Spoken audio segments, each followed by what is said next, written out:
Today on Dead Dodge Garage, it's the art of breaking in an engine. This is a factory stock, detail correct-ish 1970 440 big block. I actually built this engine in another video a couple months ago. I don't remember what it's called, but it's probably something like how to rebuild a big block. Anyway, it's currently mounted to our custom-built Mopar engine run stand, which I lovingly named the Mopar or No Cart. This is a generic engine run stand, basically designed to attach to a Chevy engine, with a K-frame, and a Chrysler radiator, and some Chrysler-specific controls. We also upgraded the casters to these. It's really easy to push this thing around, and you can actually get the picker legs under there, barely. There have been some teething problems with this thing. The original cooling fan sucked. This new one also sucks, but much better. Every previous oil pressure line has blown, but I think this new setup is good, at least so far. You'll notice we baked the paint on the exhaust manifolds on the stand here while we're breaking in the engine. It doesn't look very nice, but that's how the factory did it, so that's what we do. In case you do want to build one of these things, you'll also need a bell housing, and a flywheel, and a starter, engine mounts to match your K-frame, a battery, that's kind of important, and a rudimentary fuel system. We also plumb the heater hoses into this connection here, which gives us a coolant gauge that doesn't have to go directly in the block. Nice and easy to hook up. So that's how we do this. But why? Why would you want to break an engine in like this? I'll tell you why. Because you always have problems. For example, this engine leaked coolant, a little bit of oil once the valve covers loosened up, and well, the carburetor was kind of not working very well. We've had problems with every other engine we've run on it too. This one, we had the wrong flywheel bolts and it damaged the rear seal cap. A whole lot easier to deal with it now, before it's in a car. Coolant pressure test. Yeah, it's holding pressure. And most of the random little leaks I had are improved anyway, but still have dribbles in places. These are actually a special oversized expansion plug, and I'm getting the feeling they're not oversized quite enough. So as you can see, there are various reasons why you might want to break your engine in like this outside of a car. It just makes it easier to find and deal with problems. However, even if you don't have a fancy run stand or an engine dyno to break your engine in on, there's still a pretty good chance, if you're in this hobby, that you're going to have to break in a new engine eventually. If you've watched this channel for a while, then you know this is something I do fairly frequently. So I kind of wanted to just give you a few tips and let you know what I do when I'm breaking in a new engine. Now, much has been said about a proper cam break-in, but basically, you want somewhere in the neighborhood of 1,500 to 2,000 RPMs for something in the neighborhood of 20 minutes. You want to vary that RPM a little bit. Up a little bit, down a little bit. You can stab it a little bit, but don't go to full throttle. You want to check every cylinder for a good running temperature. It might not be exactly the same, but there should be some. That sounds like fun, but it's just temporary. Oh yeah, try not to set the yard on fire. Obviously this is the time to be watching very closely for leaks, which currently I don't seem to have, so that's nice. Obviously, keep an eye on these things. Yeah, there we go. Went ahead and checked the timing. Seems pretty good. Well, now we're over here because we really need this Holly to work after the week of time I put into it. So I replaced the brand new power valve with another brand new power valve, and we'll see what that does. Fixed? Maybe? Well, if nothing else, I'm getting pretty fast at swapping carbs off and on this thing. Power valve leak check. So far, no dribble. The number of bees around here is much higher than the number I'd like right at the moment. We'll get back to seeing if I'm any good at rebuilding Holly carburetors in a minute. First, I want to talk about engine break-ins again. The important question here, why? Essentially, the purpose of the engine break-in is to get all the parts that need to wear together, worn together, happily. Well, that's kind of interesting because there are two different things you're trying to accomplish, and they're kind of antithetical? They go against each other, if that makes sense. The reason behind holding the engine at a higher rev for 20 minutes is to make sure that the lifters are spinning and mating to the camshaft lobes. If they don't spin, bad stuff's going to happen. And by bad stuff, I mean, well, there should be a little crown on this lifter, and it'll end up looking like a bucket.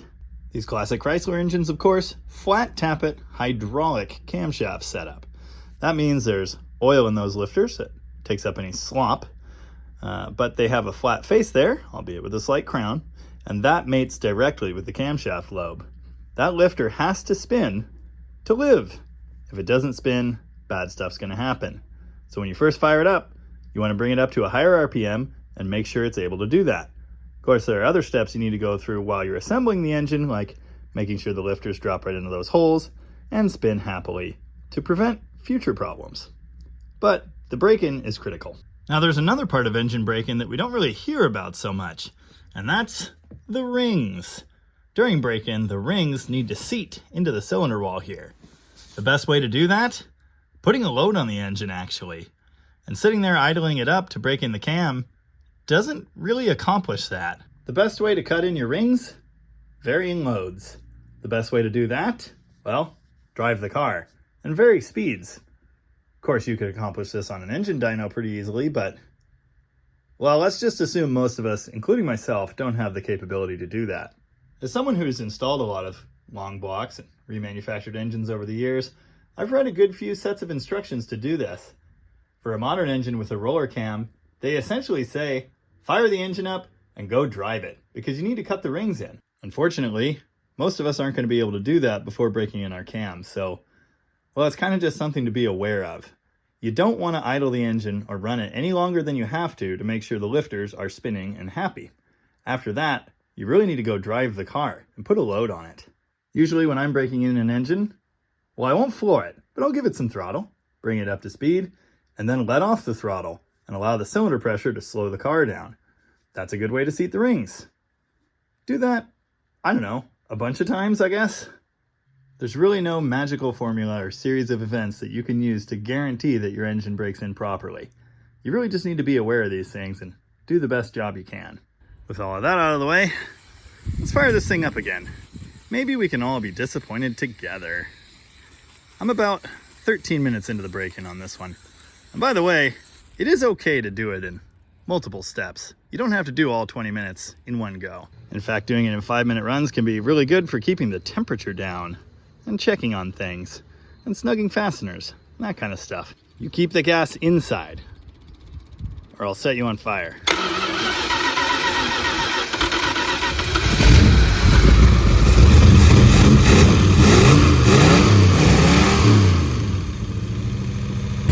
Well, it's better, but it's not great. Also, I'm pretty sure I've got a tick over here. So that's good. Well, mild disappointment. But more important than that is ticking noise over there. So I gotta figure out what that's about. Yay! Did I mention that there's water leaking around this valve cover bolt? Well, there is. And actually, I think this head got flipped from the other side. And it did have a stud in this position. So I guess now I know why. And I'm gonna get water everywhere, just removing this cover to take a look. So that's special. The owner has informed us that he's pretty much fine with putting this correct number Holley in a box and running whatever we want up here. So yeah, that's probably gonna happen because I don't know how much more of this I can take. Well, the good news is all the little dribbles over here seem to have dried up. And I have seen that plenty of times before.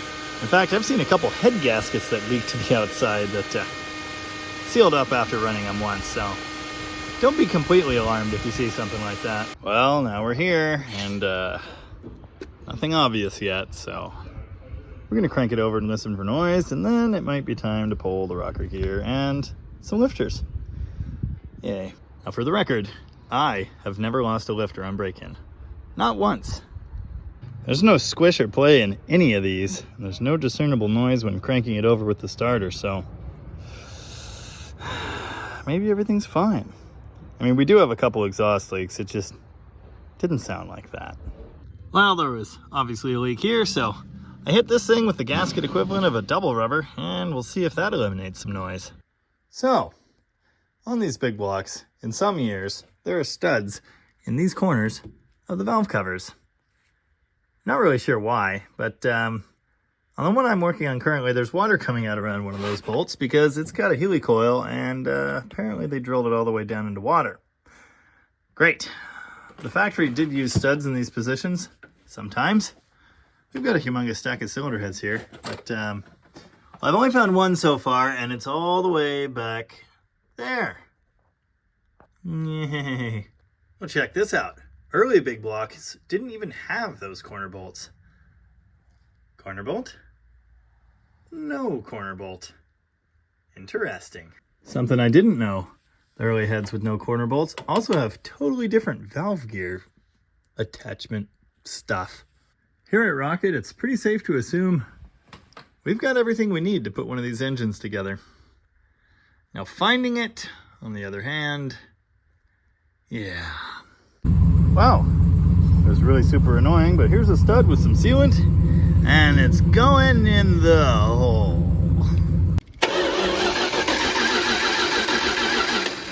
Oh yeah, spark helps.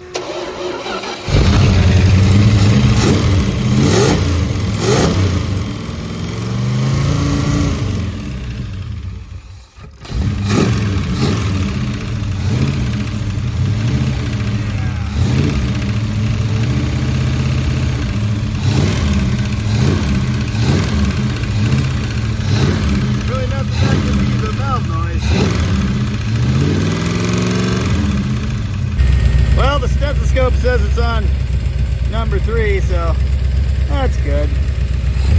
At least the good news is the carburetor kind of works now. Kinda. Well, unfortunately now it's time for minor exploratory surgery, which is not what you want. The whole point of this operation is to not have to go in and replace the lifters and pray that the cam's still good, but, well, something about the best laid plans of mice. It's still hot. It's unpleasant. Wow, the exhaust one pulled right out, but the intake one, not so much. Yeah, so when a lifter only lifts up that far and stops, that's not a good sign. Yeah, I got pliers on that lifter and it will not come out. So what's that tell you about how the face looks?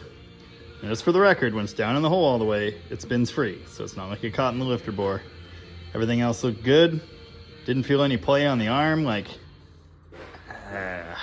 yeah, it's that bad.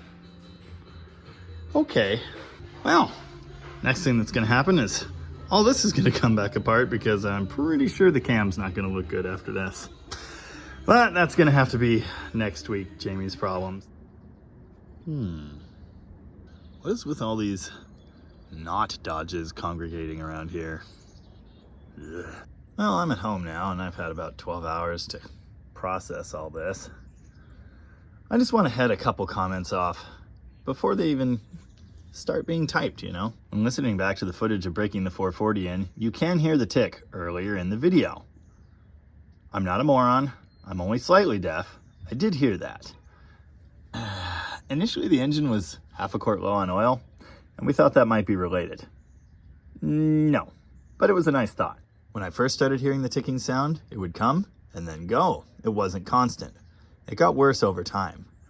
When I started filming the second part of the video, that is, everything after the short intro, the engine had already run for 10 minutes, and I hadn't heard any ticking until toward the end of that. But it was coming and going. I don't know if it was blind optimism or because I was making a video or what, but I chose to keep running it and see if it got worse. It got worse. You saw me pull the valve covers and check for play in the rockers. We turned the engine over, we heard no noise with the starter. In cases where, you know, the rockers are flopping, you will hear that. But that lifter had just begun to wipe. It hadn't gotten to the point that there was actually play in the rocker arm just yet, which is interesting. Also, that rocker would not squish. The lifter was holding tight, which is interesting because it's totally failing. I took every precaution imaginable when setting this engine up before breaking it in. It was pre-lubricated. All of the lifters were checked. All of the lifters were cleaned. Red Comp Cam's lube was used on the lobes and the faces of the lifters. Oil was used on the sides of the lifters. You could actually go see the rebuild video if you're concerned about this, or you think I didn't do it right. The only thing I can point to say, well, that definitely wasn't good, is when we first fired it up and the Holley carburetor was not behaving. We did not run it for very long, and I did hold the RPM up, but the engine was visibly running rich, and it stumbled a couple times right off fire up. Not ideal, but again, we shut it down. It didn't run that way for long. I was running this engine closer to 16 to 1800 RPMs for one reason. I was trying to control the temperature. I didn't want to blast those freeze plugs out of the side of the block. The ones that are oversized, but not oversized enough, apparently. I was also running it depressurized. So unfortunately, in the case of this disappointing lifter failure, I don't really have just one thing I can point to and say, this is what went wrong. Ugh, Ford. That's kind of the lesson here. No matter what you do, well, you can't be assured of a perfect break-in or 100% success. I can tell you that the noise is isolated to just that one lifter, but I will be pulling all of them out. If any more look bad, well, okay. That would point to a larger problem with my procedures in this case. I mentioned in the video, this isn't exactly my first engine break-in. In fact, you've seen me do several on the channel. I think this is my 5th break-in in 6 months. I don't know, I might be forgetting one. If nothing else, this is a lesson in hubris. Don't say things like, I've never lost a lifter on camera, because that's when you're gonna lose one. I suppose commenters gonna comment anyway, and let me know your thoughts on this. I know I'm not the first person to experience a lifter failure, but I've been doing really well up till now, so it's pretty disappointing, if I'm honest. Especially because it's on a customer's engine, not one of my pieces of crap. This is an engine where everything was cleaned, everything was brand new, and we still had a failure.